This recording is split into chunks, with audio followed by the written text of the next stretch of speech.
Umunyarwanda yaravuze ati agahugu katagira umuco karacika. Uribuka umugani wo muri Bibiliya w'umwana w'ikirara, ahantu yageze akajya kuragira ingurube, kandi muzi ko ingurube ari ikintu kibi, akifuza kurya ibiryo ingurube zaryaga ariko ntabibone. Yaje kubigenza ate?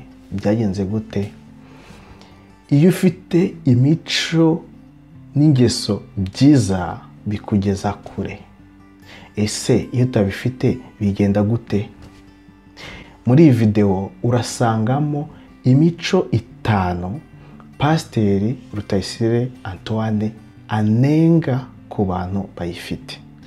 Ariko kandi wibuke ko igihe cyose ufite umuco n'ingeso mbi ushobora kubihindura igihe cyose ubifite ku mutima.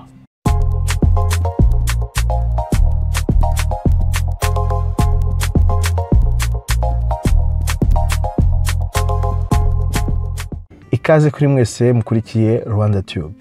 Ikiganiro ni dusangire akabisi n'agahiye episode ya 3. Igihe ukibagezaho ni HABINSHUTI Serge. Mu buzima nizera yuko HABINSHUTI dusangira akabisi n'agahiye, inshuti nziza zigufasha gutera imbere mu buzima. 100% rwose genda byizera yuko inshuti zawe nziza zizagufasha gutera imbere.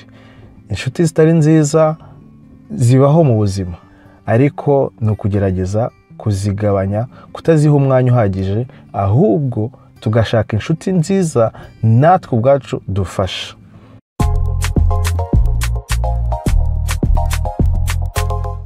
Uyu munsi ndabagezaho imico 5 Pasteur RUTAYISIRE Antoine ukunzwe cyane agaya ku muntu, kandi ndabongeraho na bonus nyuma y'iyo ngiyo.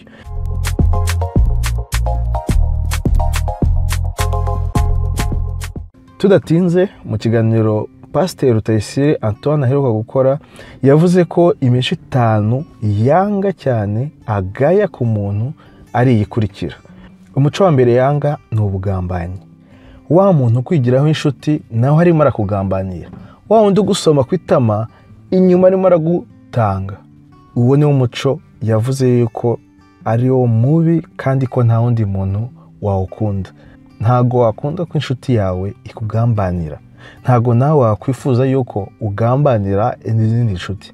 Nimba wizera nawe yuko ubuzima bwiza ubugira kubera inshuti nziza ufite mu buzima, ntago wakwifuza kuzigambanira, kuko nizo zizagufasha kugera kuri ubwo buzima bwiza, kandi ni nazo uzafasha kugira ngo nazo zigire ubuzima bwiza. Umuco wa kabiri yavuze yanga agaya cyane ni umuco wo kwikunda, selfishness. Wa muntu wikunda akagira ngo isi niye wenyine.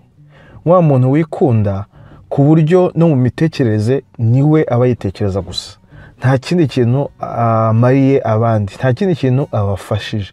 Ugasanga hari iki kintu kigiye kuba, ariko niwe uri kwitekereza akantu nake, ibintu nibye, ibigiye gukorwa byose niwe uriza imbere. Ifoto ni yanjye, ni telefone yanjye, ibintu nk'ibyo ngibyo. Umuco wa 3 agaya ni umuco wo gusuzugura abantu, arrogance. Ugasuzugura abantu nkaho ubaruta, kandi si we wabaremye. Nubwo nawe yakijijwe, nawe umuco ajya wisangamo.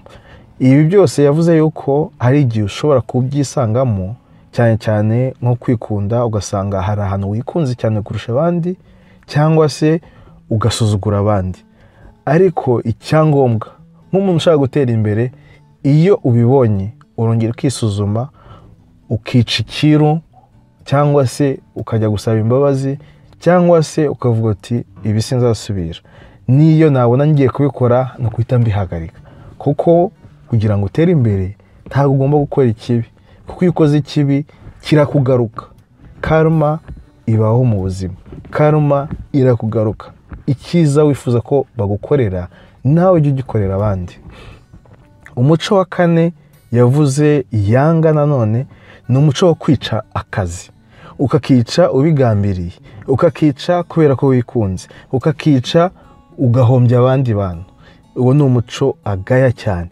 Kandi nanone wibuke yuko wowe ushaka gutera imbere, wowe wifuza kugera ku byiza biri imbere, ntago ushobora gutera imbere udafashije abandi cyangwa se uri kwica akazi.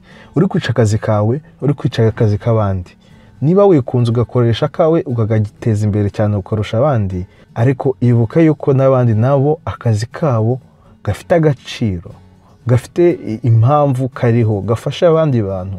Ubundi akazi ntabwo gutanga serivisi nziza, ntabwo gukora ku buryo uri gukora product uri gukora iba nziza kugira ngo abakiriya ibafashe kuko ije gukemura ibibazo byabo. Urumva ko iyo wishe akazi ntaho ushobora kugera. Nimba uhemba abakozi bawe nabi, ntaho ushobora kugera, ntaho uzaguza gukorera. Ntago bitinda rwose pe, ntago bitinda. Umuco wa gatanu yavuze yanga no kutagira icyerekezo, kutagira viziyo. N'ubundi urebye ku isi, umuntu wese ufite viziyo agera kure. Igihugu cyose gifite viziyo kigera kure. N'u Rwanda twari dufite viziyo 2020, hari ibyo yatugejejeho, hari n'ibindi tutagezeho. None hariho viziyo 2050, ubwo hari icyo tuzageraho, hari n'ibyo tutazageraho. Urebye si u Rwanda gusa, reba China nayo yari ifite viziyo. Umwana umwe w'umuhungu bageraho ubu babivanyeho kuko hari aho yabagejeje. Niyo mpamvu bafite ingufu nyinshi ubu ngubu, ubu bafite indi viziyo. Urebe Singapore nayo yari ifite viziyo. Igihugu cyose kiba gifite viziyo kugira ngo gitere imbere hahandi hanini. Urebe Amerika igiye avuga ngo turashaka gukora kugera ku kwezi turi abambere. Babishyira muri viziyo, barakora cyane, imisoro barayikorera, barakora rwose, imisoro barayitanga, ibyirishyura, bageze ku kwezi. Muri Kenya hari indi nyubako nkunda bita KCC, ni twayigereranya nka convention, nayo ni convention center, ni convention center ya Nairobi. Ukuntu bayubatse bayavanye mu misoro bacaga umuntu wese wasinze. Umuntu wese wasinze baramufataga bakamuca amafaranga, bakamuca amande. Aya mande yose niyo yagiye yubaka etaje. Iyo cyerekezo bari bafite icyo gihe. Iyo nzu iriho na n'ubu irakomeye. Ibaze ko iyo nzu bayubatse muri 1964 na n'ubu iracyariho. Muri bonus, mbere yo gusoza, reka nguhe ibintu bitatu nanone Pasteur RUTAYISIRE Antoine yavuze kugira ngo uteze ubuzima bwawe imbere. Nimba ushaka kugera ku cyerekezo, nimba ushaka kugera ubuzima bwiza kugira ngo ugire umunezero. Icyambere yavuze, aho uri ntabwo ari heza. Haranira gushaka icyatuma ujya heza buri gihe. Kubaho muri mediocrity, kubaho ahantu hatameze neza ntabwo ari byo. Buri gihe haba hari ikintu cyo guhindura kugira ngo utere imbere, ugane hahandi heza ushaka kujya. Icyo nicyo cyambere. Icya kabiri ni ugufata icyemezo cyo kugira ngo uve muri ubwo buzima bubi ujye mu buzima bwiza. Igihe icyo ari cyo cyose utarafata icyemezo, ntabwo ushobora gutera imbere. Icya gatatu yavuze yuko ugomba gutumbira Imana, gutumbira Yesu kugira ngo ugire ahantu uvoma imbaraga zo mu buzima, ugire ibyiringiro, ugire indangagaciro zikuranga mu buzima. Icyo gihe uzagira ubuzima bwiza. Ngayo nguko ngibyo ibintu bitanu Pasteur RUTAYISIRE Antoine agaya mu mico y'umuntu. Icyambere mbibutse ni ubugambane, icya kabiri kwikunda, icya gatatu gusuzugura abantu, icya kane kwica akazi, icya gatanu kutagira icyerekezo. Mugire ibihe byiza, turakunda cyane Rwanda Tube. Nimba wakunze ino nkuru, gira icyo bitubwiraho muri comment, unayisharinge usangiza abandi, ibyiza biryoha bisangiwe, kandi usubscribinge nimba ari ubwa mbere, ujye uhora ubona ibiganiro tubategurira, cyane cyane ku wa kane ni dusangira akabisi n'agahiye.